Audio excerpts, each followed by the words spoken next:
તો આ સાથે સુરતના ઓલપાડમાં ધુમ્મસભર્યું વાતાવરણ જોવા મળ્યું છે. તો ધુમ્મસભર્યું વાતાવરણ સુરતના ઓલપાડમાં જોવા મળ્યું. વહેલી સવારથી જ વાતાવરણમાં એકાએક પલટો આવ્યો છે. ધુમ્મસના કારણે વિઝિબિલિટીમાં પણ ઘટાડો નોંધાયો છે, જેના કારણે વાહન ચાલકો પણ પરેશાન થયા છે. વાહન ચાલકોએ હેડલાઇટનો સહારો લીધો હતો. તો લોકોને વાહન ચલાવવા માટે મુશ્કેલી પડી હતી. જેમાં વહેલી સવારથી જ વાતાવરણમાં ધુમ્મસ છવાયું હતું.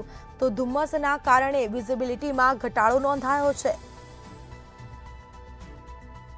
તો જાણે ધુમ્મસની ચાદર પથરાઈ હોય તેવું સામે આવ્યું છે. આ દ્રશ્યો સીધા સામે આવ્યા, જેમાં વહેલી સવારથી જ વાતાવરણમાં અચાનક પલટો આવ્યો છે. ધુમ્મસભર્યું વાતાવરણ સુરતના ઓલપાડમાં જોવા મળ્યું છે. ધુમ્મસના કારણે વિઝિબિલિટીમાં પણ ઘટાડો નોંધાયો હતો. તો વિઝિબિલિટી ડાઉન જોવા મળી, જેના કારણે વાહન ચાલકો પણ પરેશાન થયા હતા. તો વાહન ચાલકોએ હેડલાઇટનો સહારો લીધો હતો અને વાહન હંકાર્યું. તો ધુમ્મસના કારણે વિઝિબિલિટીમાં ઘટાડો નોંધાયો હતો.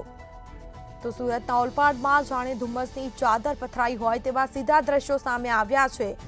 વહેલી સવારથી જ અચાનક વાતાવરણમાં એકાએક પલટો જોવા મળ્યો.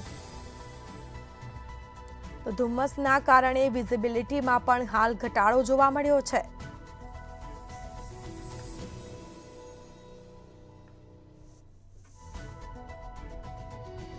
આ સાથે સુરતના ઓલપાડ ખાતે ધુમ્મસભર્યું વાતાવરણ સર્જાયું છે.